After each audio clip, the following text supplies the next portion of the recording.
Vous allez bien. Ça fait pratiquement 2 mois qu'on n'a pas eu à poster ni faire de vidéos sur notre chaîne. Je m'excuse beaucoup pour cela. Vous savez, j'ai reçu beaucoup de feedback, beaucoup de personnes qui sont venues m'écrire pour dire à quel niveau tu nous as servi ou bien c'est quoi. Parce que depuis, on entend du contenu et on ne réussit pas à trouver du contenu, on ne réussit pas à trouver du fil d'actualité. Donc, je suis de retour et ensemble, on va continuer à débriefer les livres, on va continuer à résumer les livres ensemble. Déjà, la raison pour laquelle j'avais disparu, j'étais allé appliquer l'un des conseils que j'avais donné dans ma dernière vidéo. Dans ma dernière vidéo, je pense, si vous vous rappelez encore, je vous ai demandé d'aller chercher la visibilité, chercher à être visible. Les conseils qu'on avait décidé d'appliquer pour l'année 2026. Donc, ce moment-là a été pour moi un moment c'est pas comment je vais appeler ça, mais je cherchais la visibilité au maximum, je cherchais des responsabilités je vais dire ça comment, je cherchais quelque chose de lourd, je vais dire ça comme ça, des épaules beaucoup plus grandes en fait. Donc c'est un peu ça qui m'a pris beaucoup de temps et histoire de revenir encore commencer avec le prochain livre et tout. Et il a fallu qu'on puisse bien s'asseoir et essayer de lire, de trouver un livre qui va convenir à la majorité d'entre nous. Parce que, comme vous savez bien, sur cette chaîne, on fait l'effort de parler des livres qui sont utiles pour les étudiants, les jeunes qui veulent réussir dans la vie et surtout qui veulent développer le mindset de manière positive, de manière financière, de manière entrepreneuriale. Aujourd'hui, les amis, nous allons résumer le livre d'un auteur très puissant qui a pu nous sortir plusieurs livres. Et dans ce livre particulièrement, il nous raconte comment est-ce qu'il a réussi à dédier 20 ans de sa vie à étudier des personnes à succès, à étudier des personnes qui ont réussi leur vie, pour essayer de voir quels sont les points communs que chaque personne ayant réussi a à lui et quels sont ces points communs qu'il peut facilement enseigner à toutes ces personnes-là qui aspirent à réussir. Durant ces 20 années, il a réussi à interviewer des personnes comme Harry Ford, comme Thomas Edison et aussi John D. Rockefeller. Alors, parmi ces grandes personnes, ces grandes têtes qu'il a eu à interviewer, il a réussi à conclure que la majorité de ces personnes-là, de ces entrepreneurs et de ces personnes qui ont réussi, ont tous quelque chose en commun. Ils ont quelque chose de spécial en commun en fait. Et c'est ça maintenant qu'il a réussi à mettre dans ce livre-là, le livre que nous allons voir tout à l'heure, pour que nous, les auditeurs, nous les lecteurs, on puisse s'imprégner de ce livre-là et développer aussi les compétences que ces personnes-là ont eu à développer pour pouvoir atteindre une sphère supérieure à ce que nous sommes actuellement et pour pouvoir réussir dans nos vies, que ce soit du côté financier, que ce soit du côté entrepreneurial, que ce soit du côté développement et tout. Il y a beaucoup de conseils là qui sont très très utiles. Et après avoir lu ce livre, j'ai compris beaucoup de choses au niveau des similarités parce qu'il y a plusieurs livres qui essaient d'aller dans le même sens. Il y a plusieurs livres aussi qui tirent dans notre sens, mais avec toujours le même fond. Et on a réussi à comprendre que ce monde dans lequel nous vivons actuellement, il y a beaucoup de trucs qui sont tous centrés vers la même direction. Et il va réellement falloir qu'on puisse, nous étudiants, nous jeunes personnes qui se cherchent, qui veulent réussir, il va falloir qu'on puisse prendre ces actions-là au sérieux. Il va falloir qu'on puisse prendre ces idées-là au sérieux. Alors les amis, sans plus tarder, nous allons toucher le livre Réfléchissez et devenez riche de Napoléon Hill. Évidemment, le livre s'appelle Réfléchissez et devenez riche. Pourquoi ce titre? L'auteur, lui, il dit qu'il n'a pas choisi le titre de Travailler et devenir riche parce que ce n'est pas toute personne qui travaille qui devient riche. Parce que si c'était le cas, c'est que nos mamans en Afrique, nos parents en Afrique qui travaillent jour et nuit et tout, ils seraient peut-être les plus riches du monde. Donc, il a dit que son livre devait s'appeler Réfléchissez et devenir riche parce que la richesse et la croissance, tout se joue là. Tout se joue là. Donc, l'auteur a choisi ce titre et je pense que c'était le meilleur titre pour ce livre-là. Parce que après avoir lu le livre, vraiment c'est une pépite. Et c'était le meilleur titre pour ce livre en fait. Alors, après avoir étudié toutes ces personnes-là, après avoir interviewé plusieurs millionnaires, plusieurs milliardaires, plusieurs personnes à succès, l'auteur a pu conclure en disant la richesse et la réussite, tout se passe dans l'esprit. C'est une question d'esprit.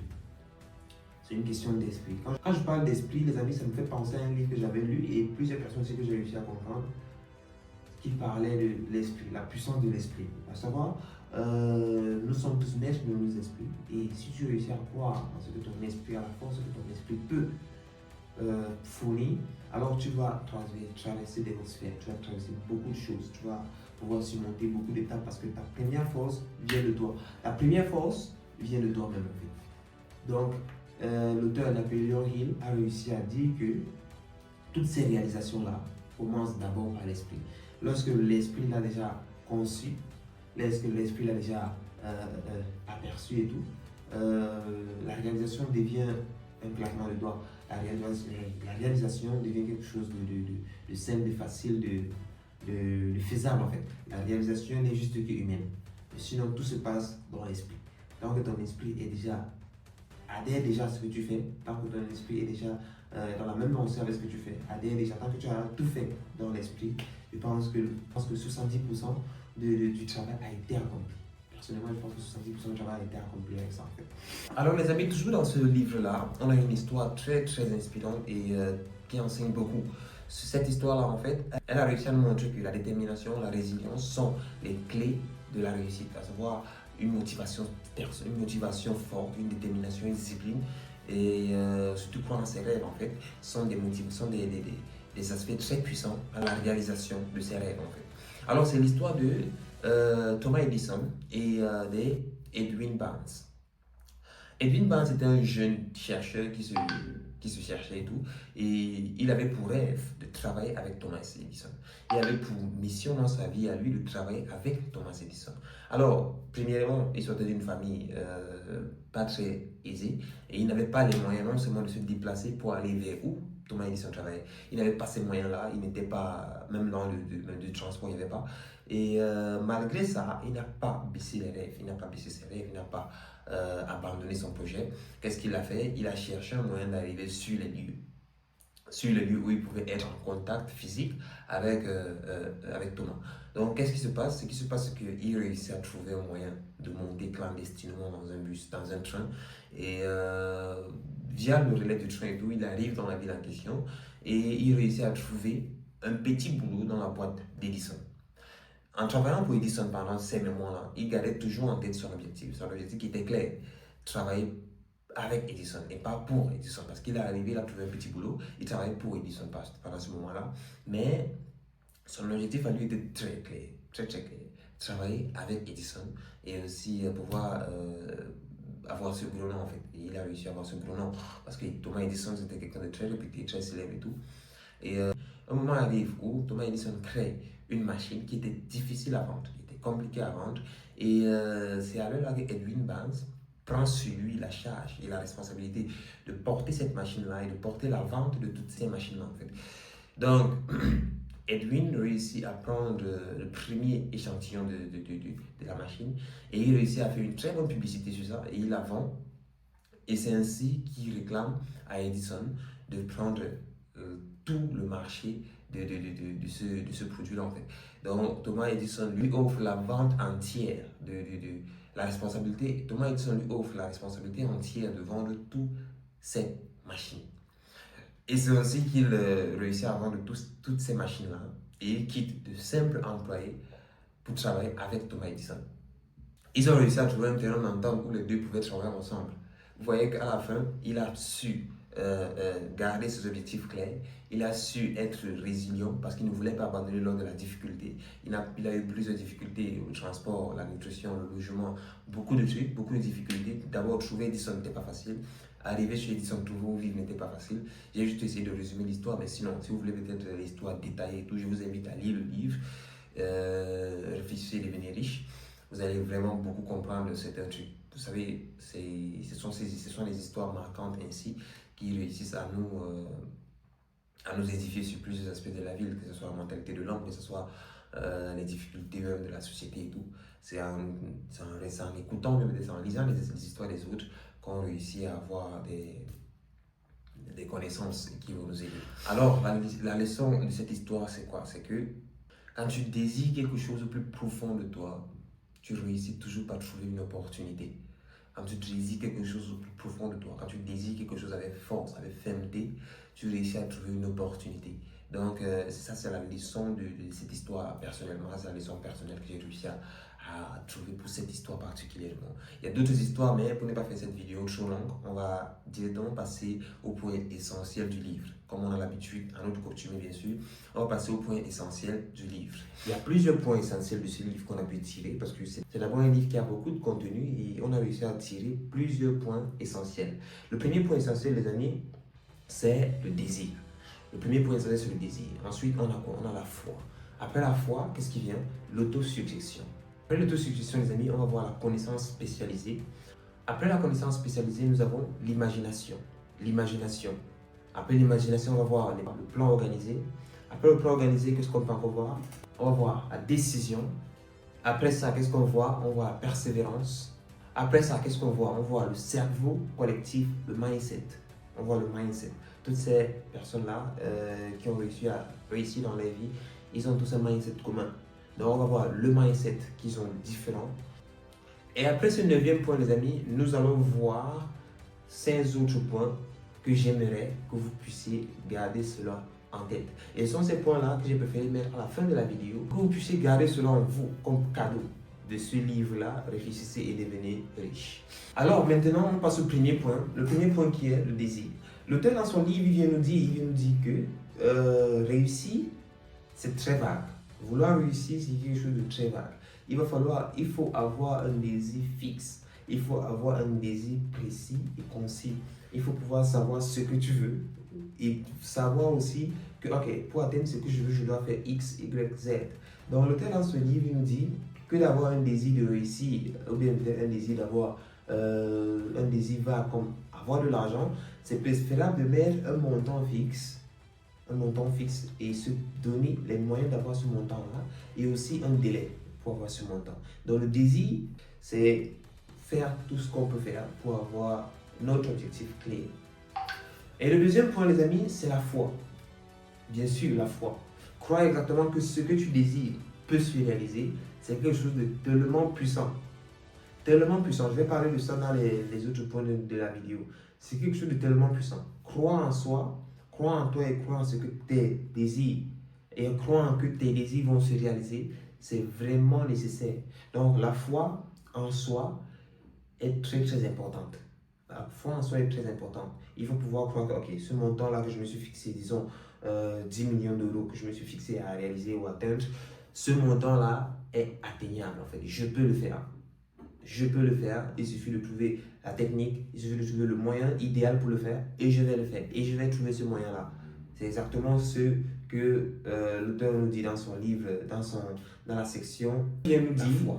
Ensuite, au troisième point, l'auteur vient nous dire de toujours se flatter, l'autosuggestion. Toujours se flatter, toujours se donner des compliments positifs, toujours croire en soi. Bien sûr, toujours avoir foi, parce que tous ce sont ces mêmes points en fait. Ces mêmes points, toujours tous vers le même but. Toujours croire en soi, essayer de toujours garder un mindset positif. Se dire que, ok, aujourd'hui je vais réussir, je vais réussir, je vais réussir. Se dire chaque matin que oui, tu peux le faire, oui, personne d'autre que toi ne peut le faire. Et ces phrases-là réussissent à influencer le subconscient, réussissent à influencer l'esprit. Je vais bien parler de cette partie-là à la fin de la vidéo. Le quatrième point, les amis, le quatrième point, c'est la connaissance spécialisée. C'est bien vrai, nous sommes tous étudiants et tout. Beaucoup d'entre nous étudient dans les filières, bien sûr, qui aspirent à travailler dans ces filières-là. Et certains aussi étudient dans les filières dont ils ne sont pas réellement très fans, mais ils ont préféré le faire parce qu'ils ont trouvé quelques avantages de cette filière. Mais quand on parle de connaissances spécialisées, dans le domaine dans lequel on veut se lancer, il faudrait que chaque personne qui vise à soit devenir un entrepreneur, soit devenir un financier, soit devenir un businessman de qualité et tout, qui puisse se former sur ce domaine-là. C'est pour ça qu'on dit la connaissance spécialisée doit être spécialisée sur un domaine d'activité précis. L'activité dans laquelle vous voulez vous lancer doit être votre centre d'intérêt, un tiers de votre temps. Un tiers de votre temps en tant qu'étudiant doit partir dans ces activités-là en fait. Vous devez apprendre des personnes qui ont eu à faire ces activités. Vous devez apprendre de l'activité en question, toutes ces personnes-là qui ont réussi à écrire des livres sur ces activités. Vous devez apprendre sur comment est-ce que cette activité-là apporte un plus ou un moins à la société. Comment est-ce qu'ils réussissent à fluctuer, comment est-ce qu'il réussit à modifier les choses, la donne dans cette société dans laquelle nous vivons. Exemple, il y a des activités comme la finance, le business, le marketing et peut-être la technologie, le développement et beaucoup d'autres choses. Donc, essayez de poser spécialement votre réflexion, à savoir un tiers de votre temps, comme je l'ai dit, sur ces activités-là. Évitez d'être trop dispersé parce que c'est en poursuivant c'est en étant trop dispersé qu'on n'avance pas à la vitesse dans laquelle on va avancer. C'est bon, on avance, mais on avance pas à la vitesse dans laquelle il faudrait qu'on avance. Donc, les amis, soyez spécialisés sur votre domaine. Essayez de prendre ce domaine-là et avancer sur ça. Alors, les amis, le cinquième point, l'imagination. L'imagination. Dans un livre, j'avais lu qu'un plan, un projet qui est bien imaginé, bien structuré, dans l'imagination bien sûr, qui est bien structuré, bien organisé, est à 80% réussi. Est à 80% réussi. Donc l'imagination, comme je vous ai dit d'abord au début du livre, après avoir lu le livre Réfléchissez et devenez riche, j'ai vu beaucoup de similitudes avec plusieurs livres. À savoir, j'ai beaucoup compris des choses que d'autres livres disaient qui n'étaient pas très claires. Voilà peut-être une phrase dont je viens encore de me rappeler, le fait d'imaginer. Parce que tout se passe dans l'imagination en fait. Dans le livre, il disait un projet qui est bien imaginé est à 80% réussi. À 80% réussi. Il va juste falloir que tu puisses faire les 20% d'efforts nécessaires pour ce projet-là et tu vas réussir à rentabiliser ou peut-être tu vas réussir à réaliser ce projet-là.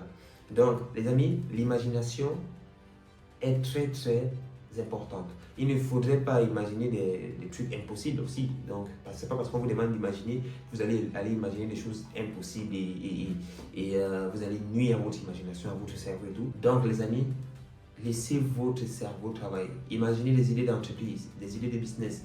Imaginez des inventions. Imaginez tout ce que vous pouvez imaginer. Parce que tout commence par une idée dans l'esprit et après ça se développe.